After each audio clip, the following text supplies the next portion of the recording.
Hey guys, what's up? Daniel here. Today I wanted to do a quick video comparing the iPhone 6 to the Samsung Galaxy S6. Now I wanted to do this very casually, just talk about my opinions on both devices, what I think about them, what's better and what's not better, and give you a non-biased point of view of both, just in case you're looking into both of these to purchase or you're just curious about both of these phones. The first thing that I want to talk about is that both of these phones, for the first time in my opinion, are finally on par with each other. Both of them have great build qualities, both of them are sealed up and you can't access it, you can't change the batteries, you can't change the storage capacities. What you buy is what you get, and there's no way to change that. Many people haven't liked that. They're saying that Samsung is going away from what Galaxy owners liked, but they're matching up Apple and they're doing what's working for Apple. So props to them, and hopefully it works out. But the main difference here is, of course, this is all aluminum, and we got an aluminum band around this one with a Gorilla Glass 4 back, which won't scratch very much since Gorilla Glass 4 doesn't scratch very easily. We also got glass on the front and glass here. Both of these glasses are great and they won't scratch even if you don't have screen protectors on it. So it goes as far as to say I go as far as to say that this one's even better build quality than the iPhone 6 this time around. And that's mainly because the aluminum on the sides here feels a little bit more premium than the aluminum used on the iPhone 6. Even if that's not the case, it certainly feels like it. It just feels like a heavier duty aluminum. And then the glass back feels very industrial and very business-like, which just makes me feel like I got what I paid for with this one. And this one feels a little bit on the cheaper side. I know a lot of people don't agree with me, but this aluminum does not feel like the aluminum that was on the iPhone 5S. This aluminum felt great. It feels very high quality, but the iPhone 6 one, it almost seems like as if it was a plastic. And I spoke about this in my fake iPhone versus the real iPhone. Both aluminums almost looked and felt like the same thing, which is kind of crazy. And I don't know why that is. I don't know why the iPhone 6 feels like this. But it's just, my opinion that this feels not very high end and not very solid. It's very light, it's very thin. And this one's also very light and very thin. But this one manages to somehow feel more premium, more industrial, more businessy, and more worth the $750. Now moving on from the hardware, which both are great, we have the software, which is arguably a little bit more important considering this is what you're using every single day and looking at, the software. We have iOS 8 right here on the iPhone 6, and we have the latest version of Android Lollipop, on the Samsung Galaxy S6. Android Lollipop is amazing, but this has a skin called TouchWiz if you've never heard of it, but you probably have if you've had a Galaxy or heard of Galaxy before. And I don't like it at all. It's been improved heavily over the past few years.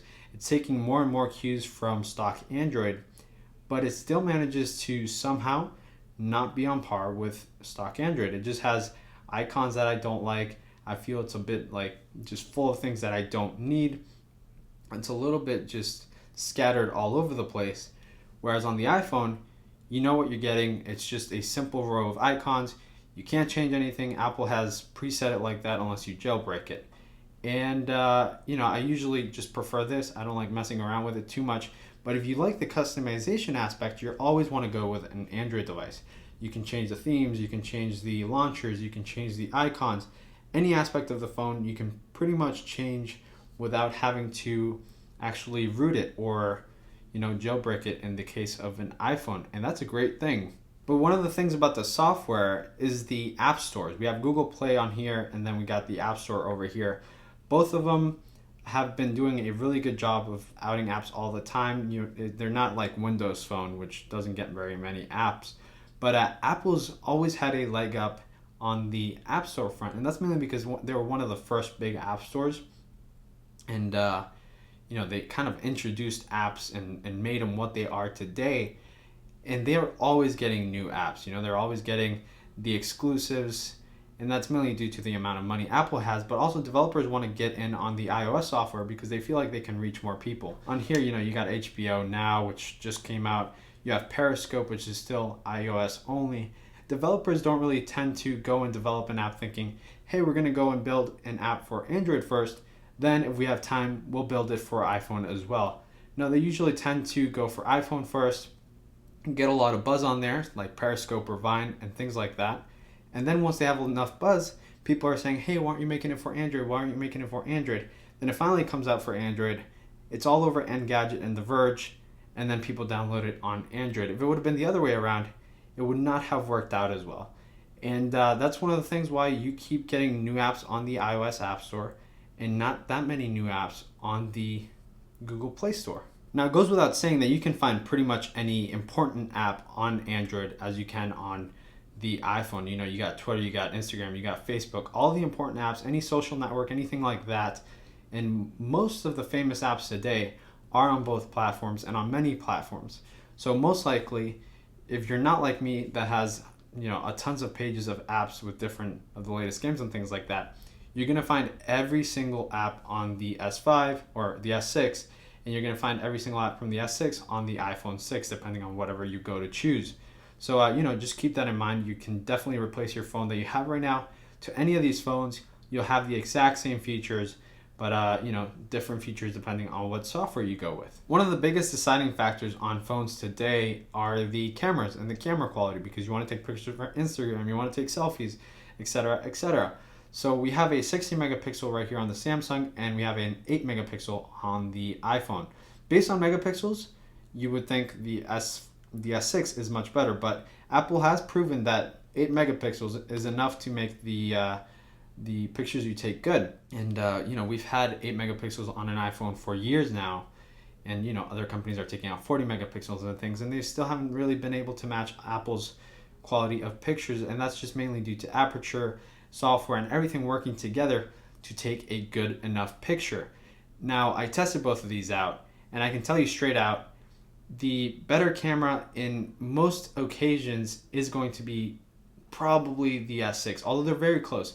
And I'm going to tell you why. You might see some pictures I'll put up on the screen, but usually most of the time, this one was better focused when used on autofocus. It was more crisp. I could zoom in a whole lot more to the pictures without losing too much quality. And this was the exact opposite. Now, the thing about this one that's good is that most of the times, and almost 100% of the time, the colors on this one were better when there's a lot of light.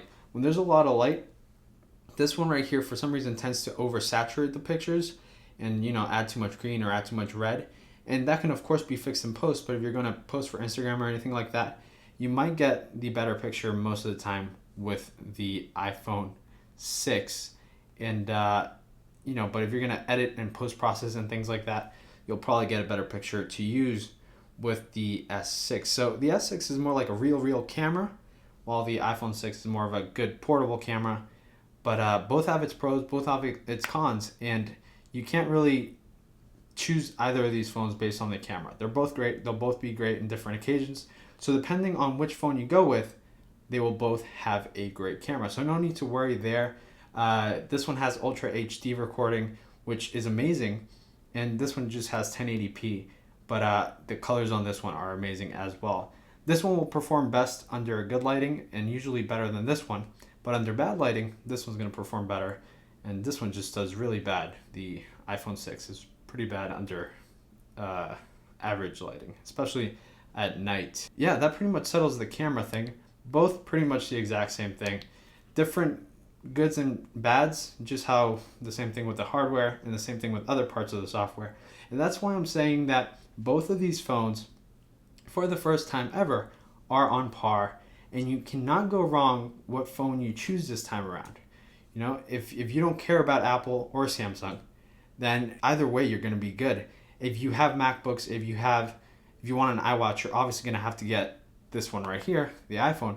If you want Android Wear, or you have PCs and things and you don't care about the phone necessarily having the same apps as the computer and things running smoothly between all devices and things and every phone sounding at the exact same time, then you might want to get the Galaxy. Because the reason people are getting this is if you have a Mac, then when you get a call here, it's going to sound on your Mac, it's going to sound on your iPad. Apple's trying to get the consumers to have every single product of theirs so that everything combines and merges together, kind of how Windows is doing with all the new Windows devices, everything works and all the apps work on all the Windows devices, kind of like that. But you don't have Samsung doing that. And if you have a normal computer and you don't care about connection between your computer and phone, you want those to be separate things, you might be better off with the Samsung as an actual standalone device. Now, with that said, the battery life on both of these is okay. I mean, it's definitely better on the Samsung, and it pretty much always will be until Apple stops deciding that the thickness is more important than the battery.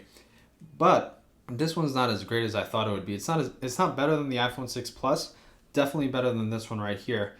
I haven't tried it enough to tell you exactly, but the iPhone 6's battery is okay. It'll last you maybe a day if you don't use it too much.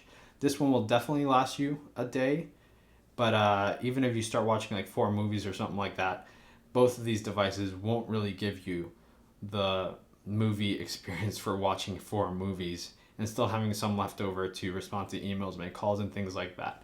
But definitely over battery life, you got to give it to the S6. And yeah, I mean, that's pretty much it for this, guys. If you have any specific questions about both of these devices, I'm always on Twitter at RMRDNL or at Dark Gadgets. And you can always contact me, message me, comment down below. I always get back to you guys.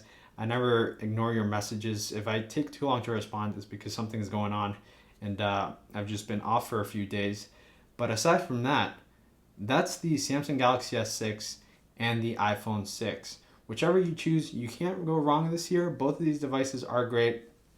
And, you get a lot of customization options. You get a lot of no worries with this one because you don't got to do anything to it.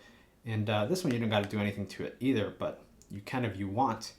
And yeah, guys, that's it for this video. I'll catch you guys in the next one. Goodbye.